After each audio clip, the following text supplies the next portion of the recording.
Hey, you guys want to hear a joke? The Multiverse Saga. That's the joke. Yes, it's me. Arron can't stop talking about the MCU Turner. Phase 5 has concluded after Ironheart, and everybody's making their rankings, so I'm gonna do one. Before I get into my ranking, not only am I going to be ranking Phase 5, I also just want to give my thoughts on the Multiverse Saga in general, how it's going, kind of what I expect from Phase 6. First, I want to give my thoughts on Phase 4. I want to try to be brief, but, if you know me, who knows if that's going to happen. So, Phase 4, I'm not alone in saying this. This is nothing profound coming from me. Phase 4 sucked the big one. It's not good. Now, because I didn't do an actual ranking of Phase 4, and I don't plan on making a separate video ranking Phase 4 at this point, because it's old news, and I just don't feel like it's necessary to make an entire video about that. So, while I'm talking about Phase 4, I'm going to have on the screen, bam, my ranking of Phase 4. Now, as you can see, I've color coordinated them. The projects that are listed in red are, of course, the absolute, they're the absolute dog shit projects. Orange is not as bad, but not very good. Yellow is pretty good, but has, some problems. And then, of course, green is the great projects that have little to no problems.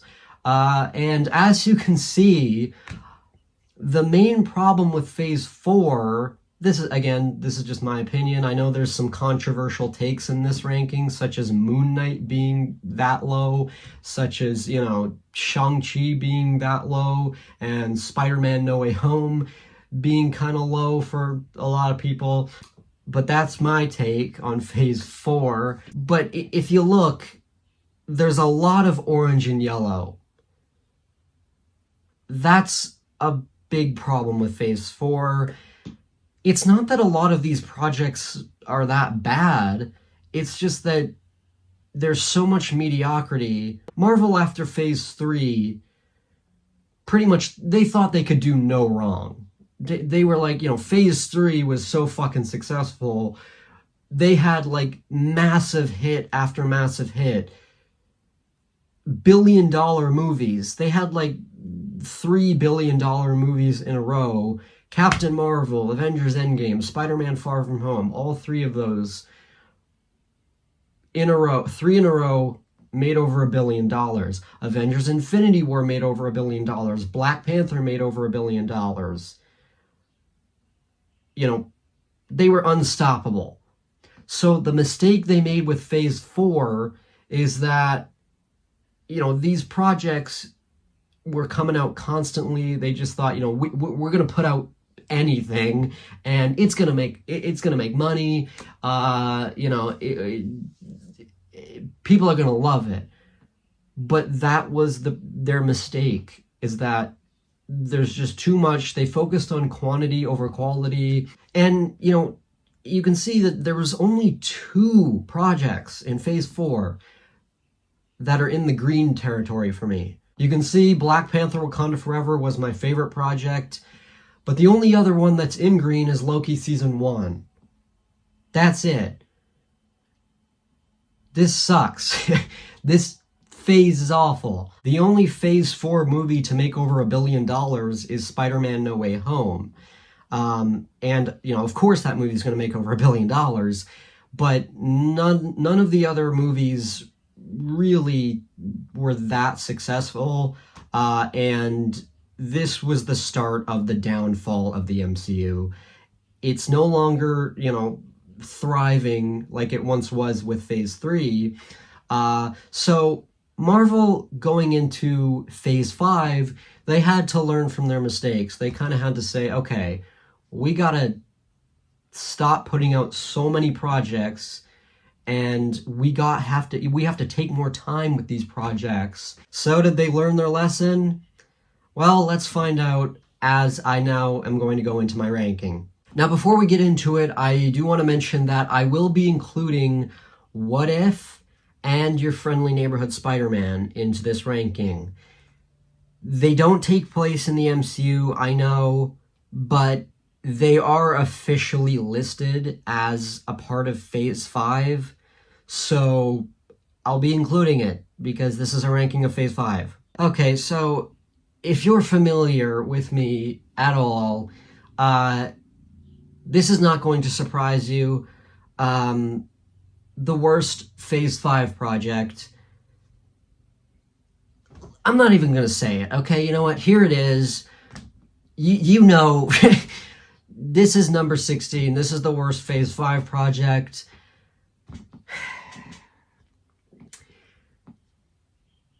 How many times have I talked about this fucking movie?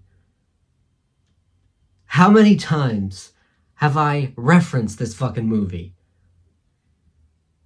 This movie is poo-poo, okay? I'm tired of talking about it. I've said it 100 times.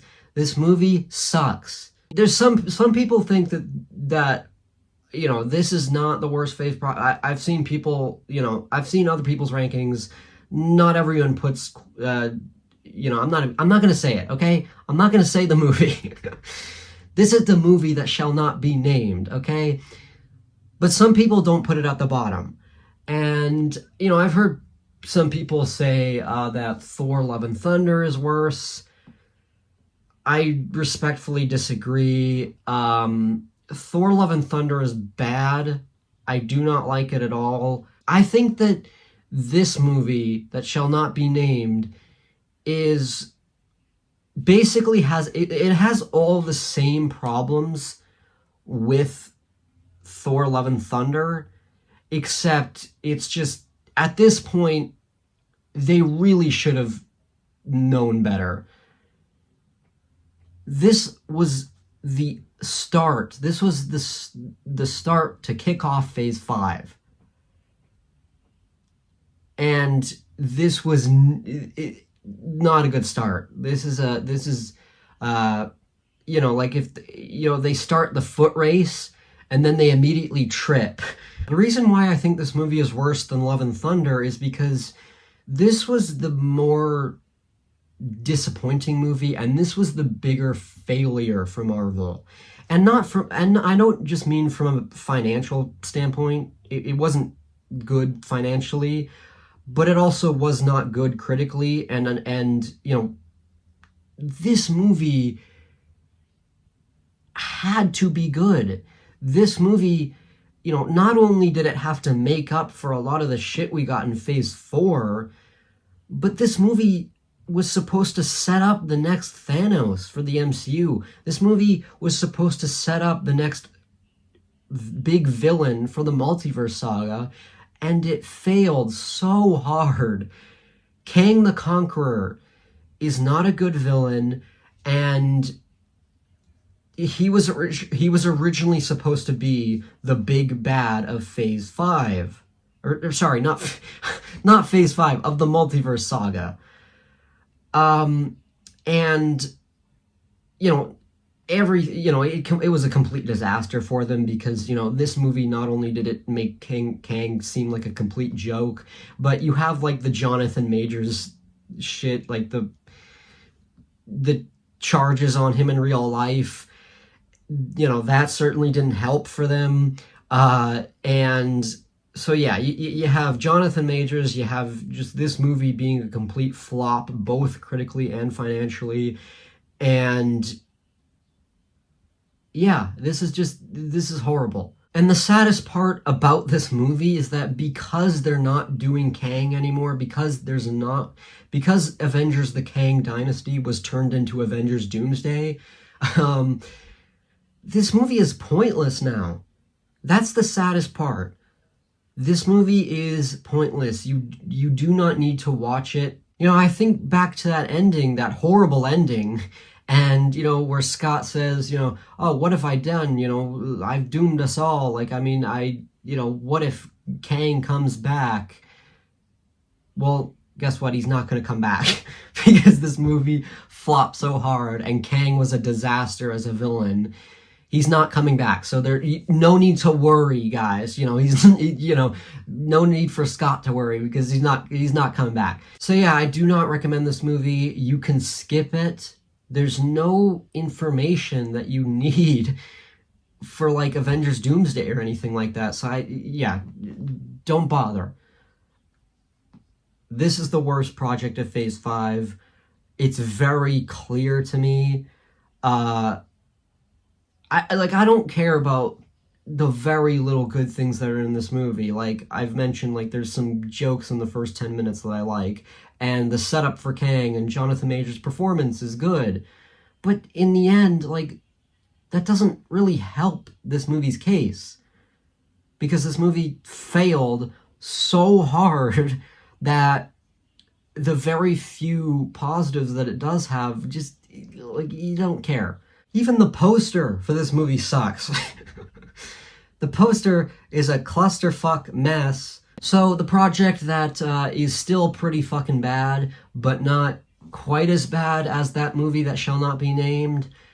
Number 15 is What If Season 3. Now, I made a 50-minute fucking video talking about this season, so I'm not gonna go into it.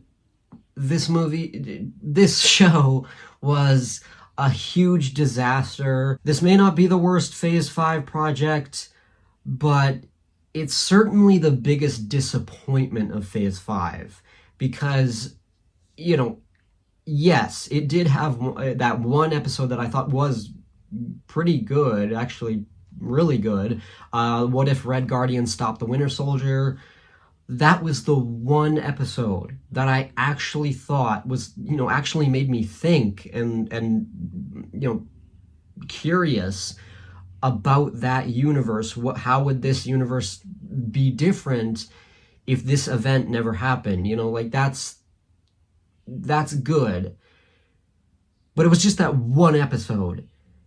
The rest of the season is just wasted. I mean, this is the biggest disappointment because this was the final season. People went into this season knowing that this was the final season, this was the last group of episodes that we were getting, and they make a sequel to Party Thor. This is the final season, and you make a sequel to one of the worst received episodes of season 1. So that's just a joke right there. So yeah, this is close to being as bad as that movie that shall not be named. But it did have that one episode, and it's not as big as it it's not as big as a deal. Like if this season is bad, yeah, it sucks. But at least it doesn't ruin the Multiverse saga. The movie that shall not be named is a bigger deal if it's bad. So yeah, that's why What If Season 3 is slightly above that for me. But I gave them both a 3 out of 10. So overall, they are pretty similar quality-wise, but because What If Season 3 had that one episode, yeah, it's definitely better. Next up, at number 14, is I Am Groot Season 2. I'm not going to go into this much. There's not much I can say. I've said this before, but this is the only project I didn't review. It's a series of shorts. It was better than Season 1. The Snowman episode is my favorite. Yeah, it's inoffensive. It's not something to get too, upset over. But it's also not something that I'm like, oh my god, this was great. It's kind of like whatever. I don't really have much feelings towards it. I like the concept of shorts in the MCU. I feel like it would be a good idea to make an anthology show and just have it be shorts about different MCU characters. So not just Groot. I mean, I don't know if maybe they will make a season 3 of I'm Groot. Sure. But now that What If, Marvel's anthology show is done, I feel like this would be a good anthology show for Marvel. Yeah, just a series of shorts as an anthology show. I think that would be cool. I would be interested in seeing that. And number 13 is What If Season 2. It's slightly better than Season 3. Again, it's that one episode, What If Peter Quill Attacked Earth's Mightiest Heroes, where it's like Avengers, a new Avengers team set in the 80s. That shit is interesting. But again, the rest of the season is the rest of the season. I mean, you got like that Hulk Hogan episode, Christmas special, Captain Carter, a fuck lot in this season. Like, it's just, damn it, you know? Yeah, so still not a great season. Honestly, because these seasons, season 2 and 3, were so disappointing and pretty much wasted the concept of What If, it's given me a massive appreciation for season 1. Like, season 1 is actually pretty damn good compared to 2 and 3. Season 1 had a pretty decent amount of episodes that I thought were really good, and it has my favorite episode of the entire show. Coming in at number 12 is Secret Invasion. I know a lot of people hate this show. I get it. I seem to be, like, in the minority. I don't think it's that bad. There's aspects of this show I like. It's not totally awful for me. However, obviously this show is not good at all. So, again, I get the criticisms. I get why people don't like this show. I do give it praise for having some violent scenes, like, not afraid to, like, hold back. The villain sucks, and, I've said all this before. I'm not going to go into it, but yeah, Secret Invasion is not a good show. But I liked it more than a lot of people did. However, something that really does bug me with this show is that at the end, they don't even reveal how long these people have been replaced with Skrulls. Like, Rhodey is revealed to be a Skrull, but we don't know how long that's been going on. Everett Ross has been a Skrull. We don't know how long that's been going on. Like, you can't just take a character like Rhodey, Tony Stark's right-hand man, and say that he's a Skrull and not even tell us how long that's been going on. That is just so baffling. So yeah, this show, not good. I do not want to go back to watch it. Not quite, for me, not quite the, painful experience that, like, What If Season 2 and 3 and that movie, made me feel. At number 11 is Ironheart.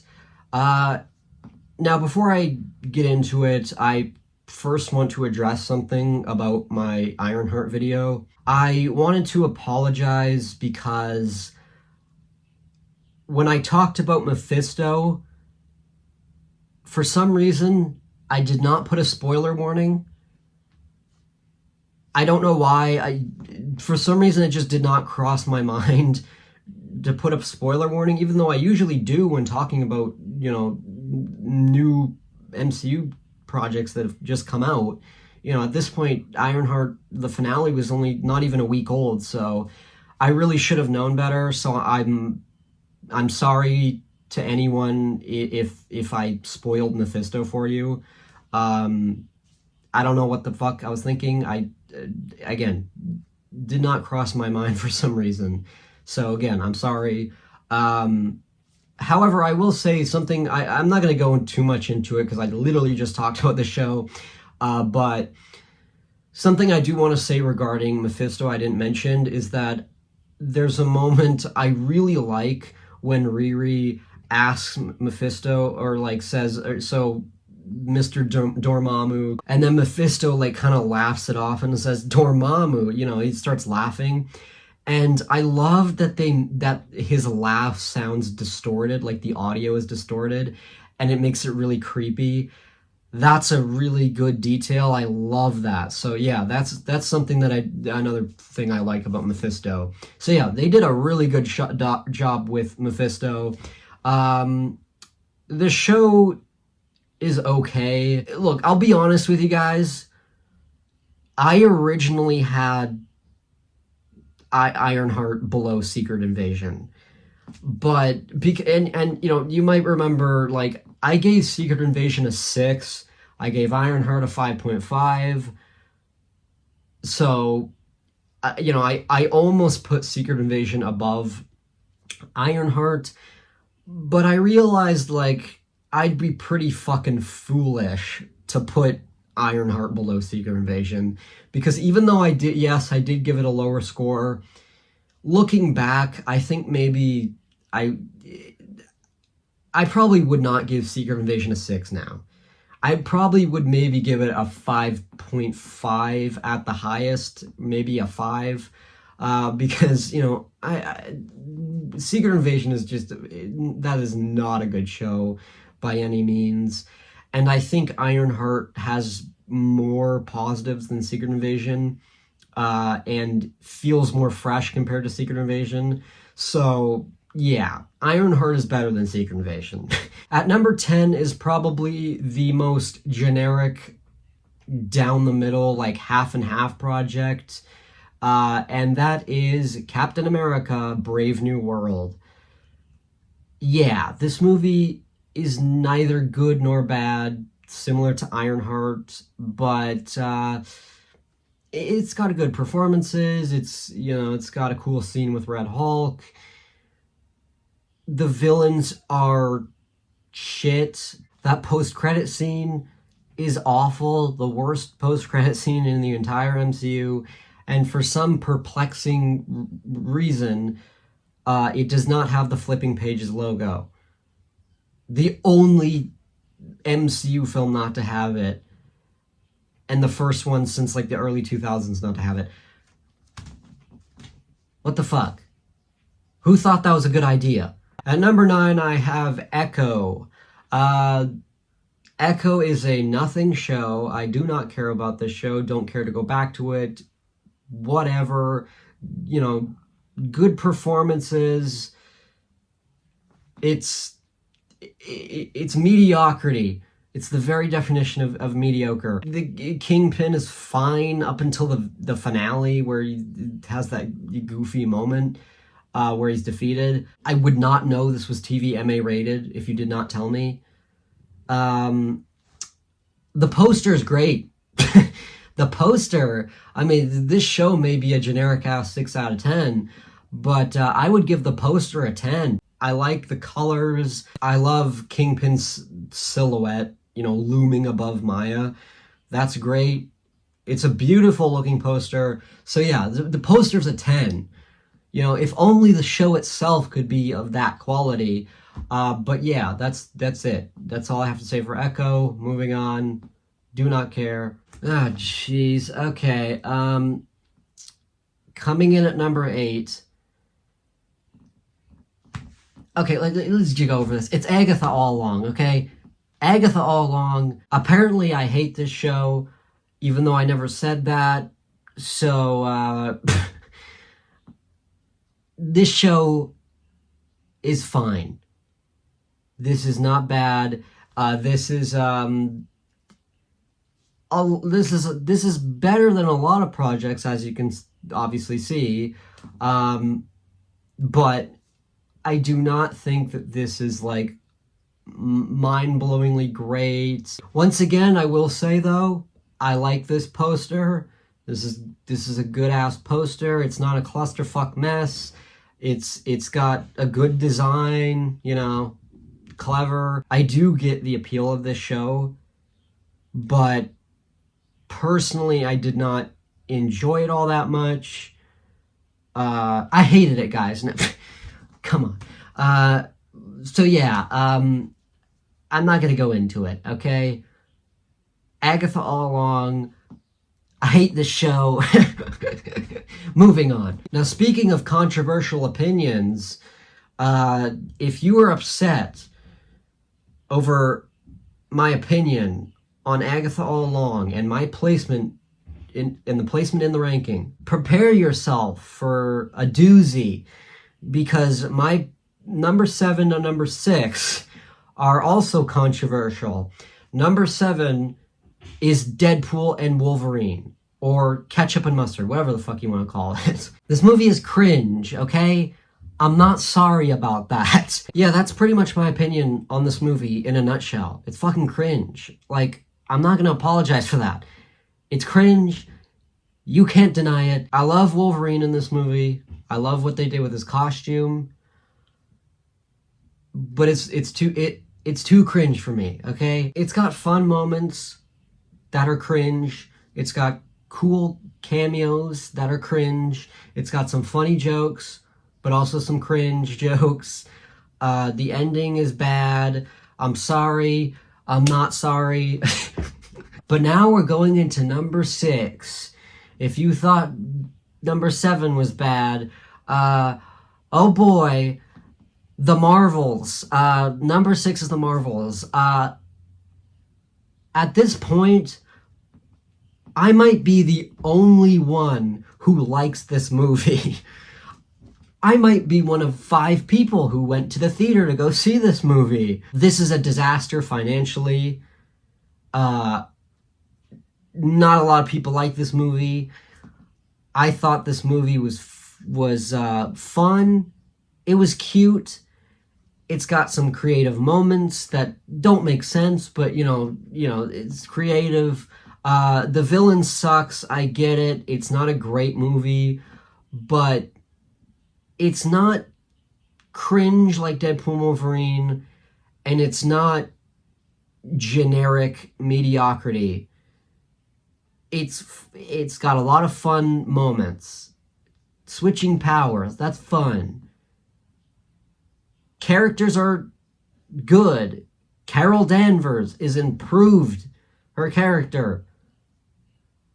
Iman Vellani is great as Miss Marvel. This movie is fun, okay? I don't care. Again, I'm not sorry. This is way better than a lot of projects this year. And it's better than Deadpool Wolverine, and I will fight anybody on that. This movie has a scene where cats eat everyone. And it's funny as fuck, okay? I don't care. It's funny. You can't say it's not funny, okay? This movie actually connects to the multiverse. It's not like Brave New World where, it doesn't have anything to do with the multiverse, and it's just like that terrible post-credit scene where, the multiverse, it's coming, guys.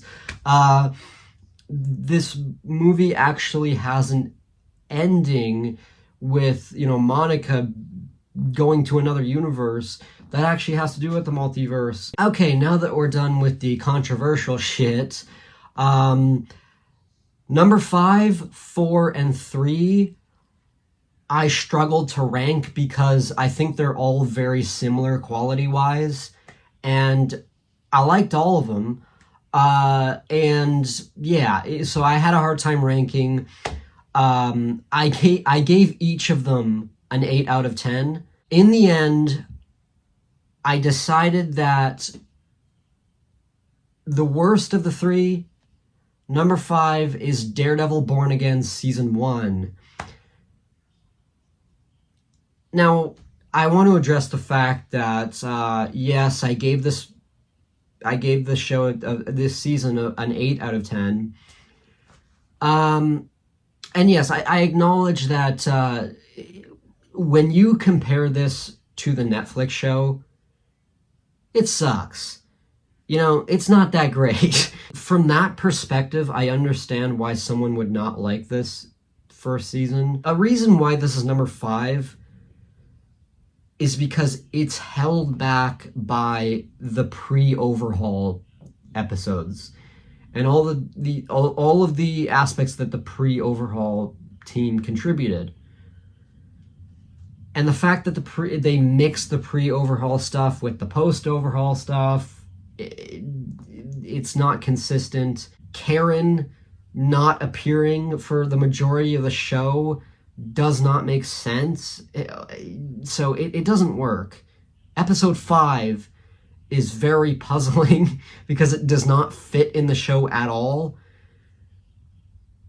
I get it, but the reason why I ended up liking this show a lot and why it's so high in this ranking is because I'm looking at it from a perspective of, okay, this was my most anticipated project of Phase 5.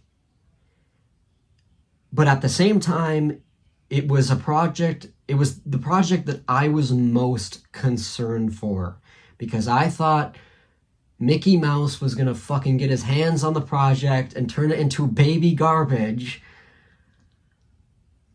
But that did not happen.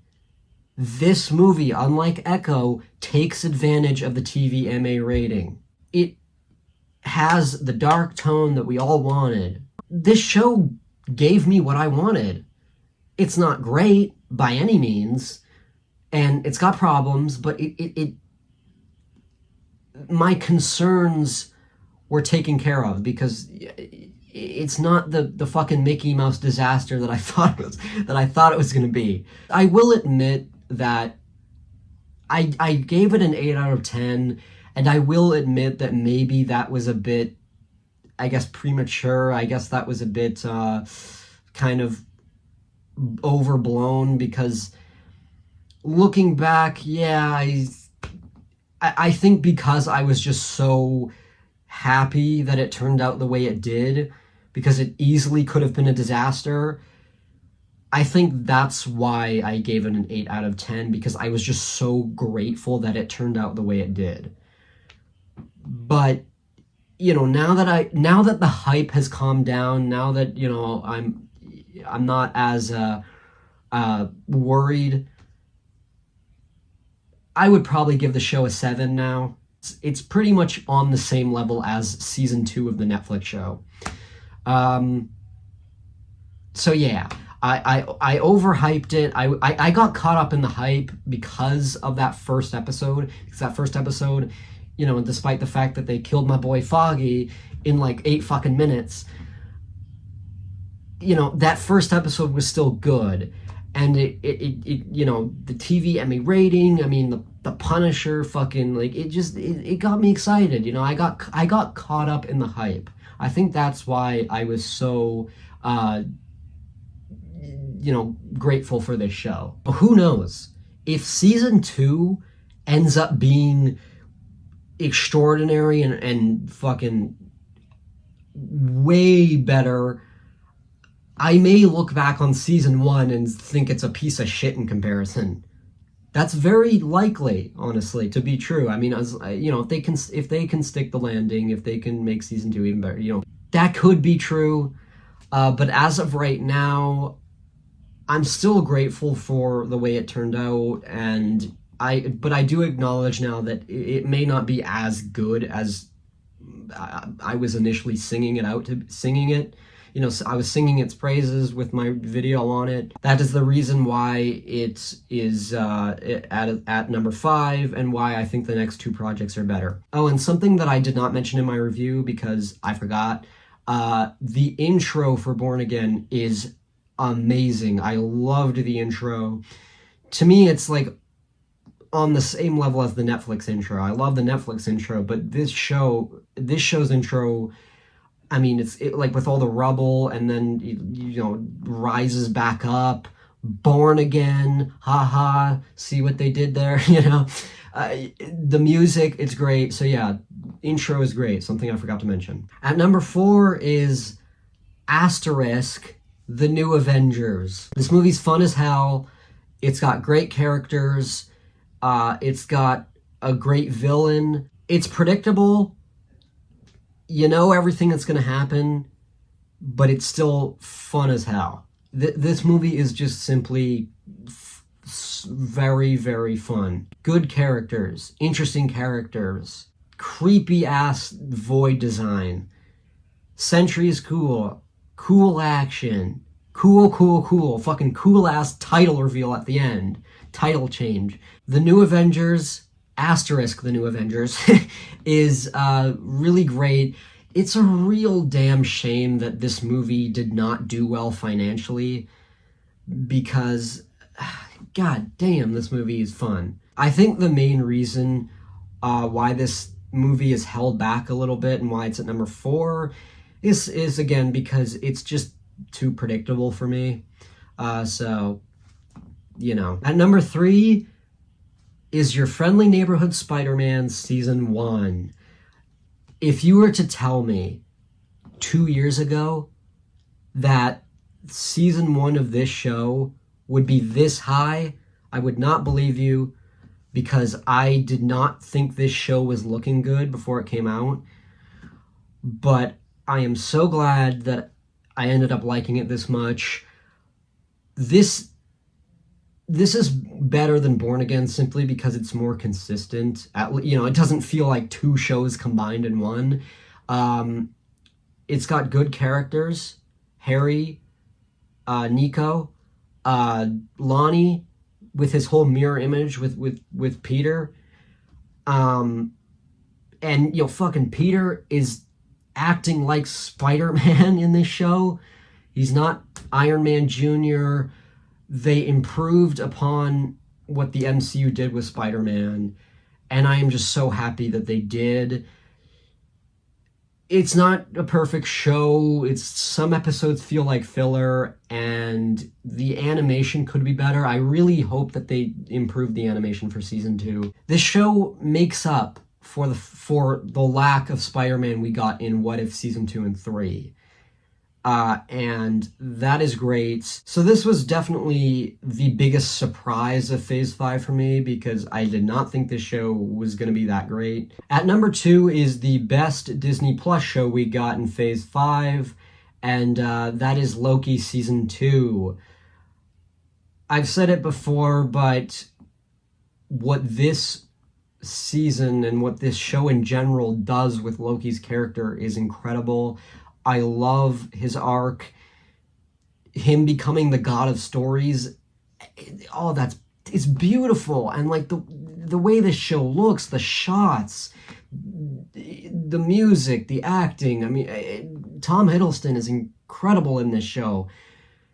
Always great as Loki, but honestly, this might be his best performance as the character. I remember when I watched the finale, I was floored. I was glued to the screen. I mean, every moment of the finale was just jaw-dropping. I'm very excited to see what they do with him because Tom Hiddleston is confirmed to be Loki in Avengers Doomsday. I hope they don't butcher what they did with this show, but it's going to be interesting seeing this version of Loki reunite with Thor because Chris Hemsworth's going to be in it too. Loki Season 2, easily the best show of Phase 5. It's not even a contest. I like Your Friendly Neighborhood Spider-Man, but there's no way that it can top Loki Season 2. And at number 1, the best movie of Phase 5 and the best project of Phase 5 in general. I'm sure everyone saw this coming. Guardians of the Galaxy Volume 3.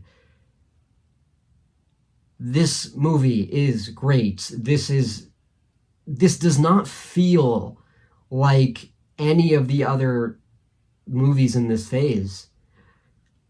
This feels different. It pushes the limits of PG-13. This movie is dark. It does have comedy as well, but it doesn't make it childish, It's not annoying comedy. The comedy is great. The finality to the characters, the conclusions to characters, Rocket, the backstory, incredible. The ending might be one of my favorites. If it's not my favorite, it's definitely one of my favorite endings to an MCU film. This had a personal connection to me. which is a big reason why it's number one. I've said this in my 2023 ranked video, but you know, it's a personal connection to me. It got an emotional response from me. This is, you know, James Gunn's farewell to the MCU, because this was the last MCU project he worked on before he went over to DC to, you know, make that universe work. So how fitting that, you know, Superman is coming out this week, and I'm talking about James Gunn's previous movie. But yeah, he did a great job with this movie. Actors all did a great job. This movie did have me worried for Gamora, but because, you know, she died and then they brought her back, so I'm like, ugh, you know, that doesn't sound great. But they managed to surprise me. They managed to impress me with the way they handled Gamora. She doesn't get back with Peter.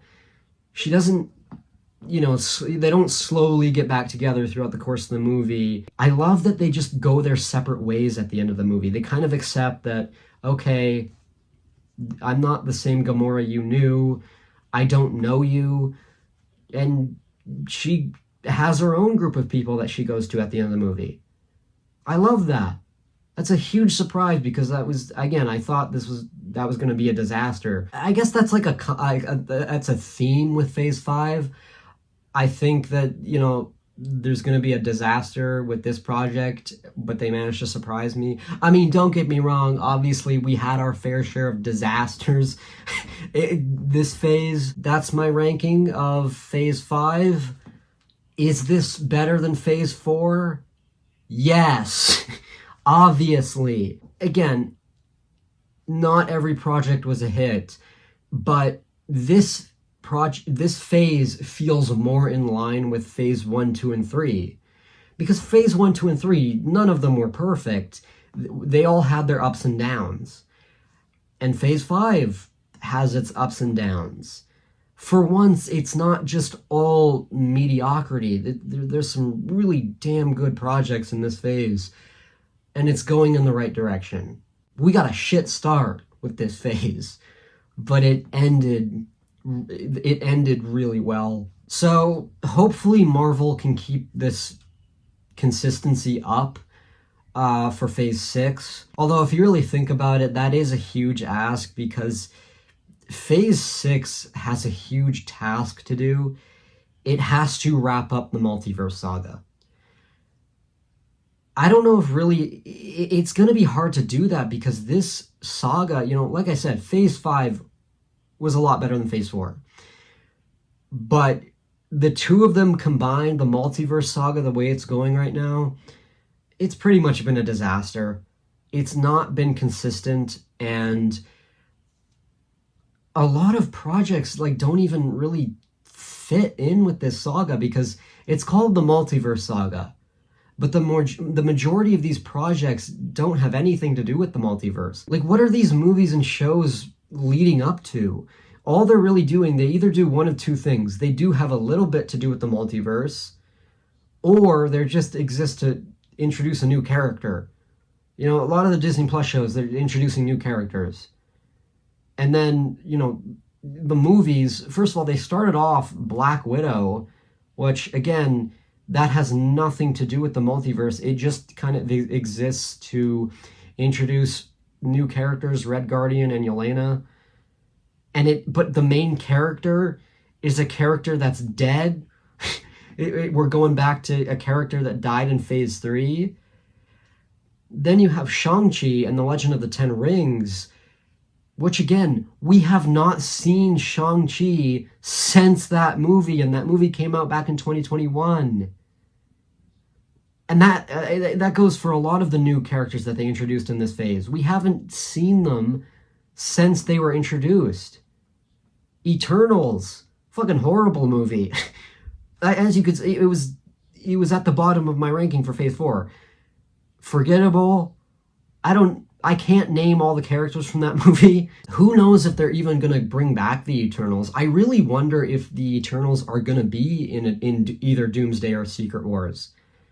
That's a good question, actually, because they brought Kingo back for What If season 3. They had him in an episode with that fucking awful Agatha Goes to Hollywood episode. In terms of the main universe of the MCU, we haven't seen the Eternals since their movie. I'm not trying to say that, like, every movie needs to be connected to the multiverse, but it's just been very inconsistent, and it doesn't feel like these movies are leading up to anything.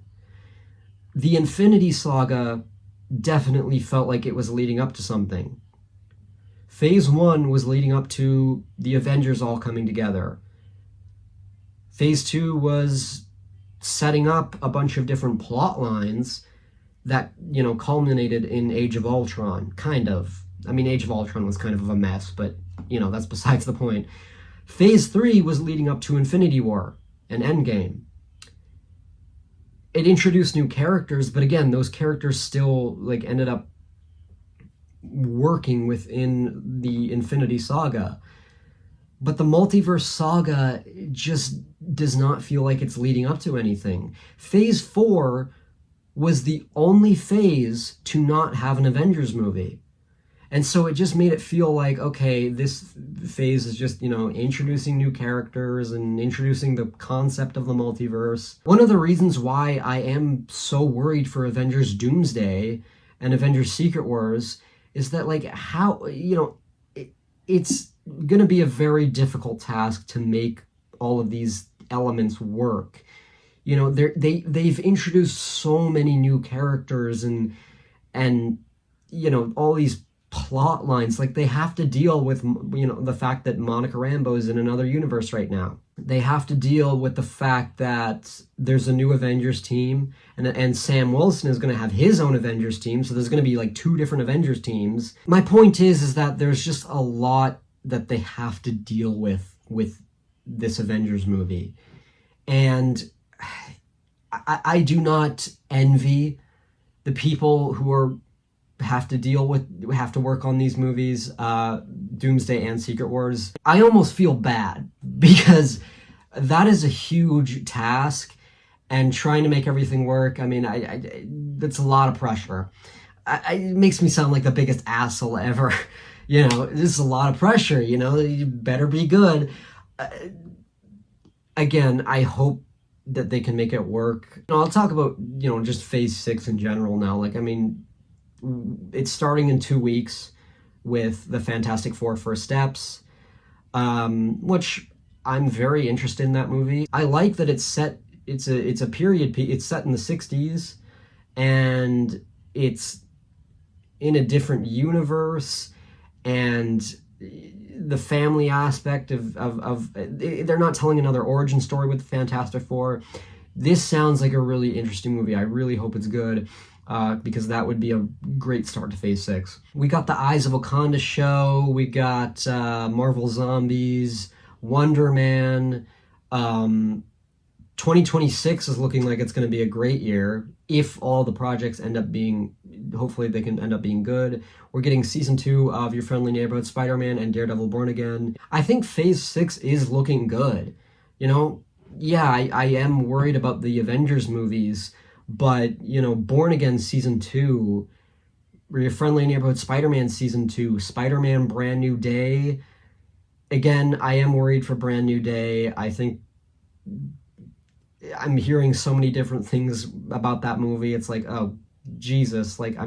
Hopefully they can manage to make a solid movie. It's looking good, though. If all of these projects can be good, there's not really a lot that I'm not looking forward to. For once, with Phase 6, there's actually the majority, I'd say, of these projects I'm looking forward to. That Punisher special presentation, that sounds awesome. The only ones that I don't care about are Wonder Man and Vision Quest. Those are the 2 that I just don't care about at all. But the rest of them, hopefully they can stick the landing, because I am looking forward to a lot of Phase 6. However, the one project of Phase 6 that I am looking forward to the most. Daredevil Born Again Season 2, of course. Season 1 was my most anticipated, Phase 5. So yeah, Phase 6, Season 2, that's the project I'm most looking forward to. So I ended up rambling a lot, I know, again. Good God, this video is long. My next video is most likely going to be my review of the Fantastic Four First Steps. So yeah, I'm pretty excited. Let me know what you thought of Phase 5. I have some controversial takes, I know, but I hope you guys enjoyed this video, and I'll see you guys in the next video.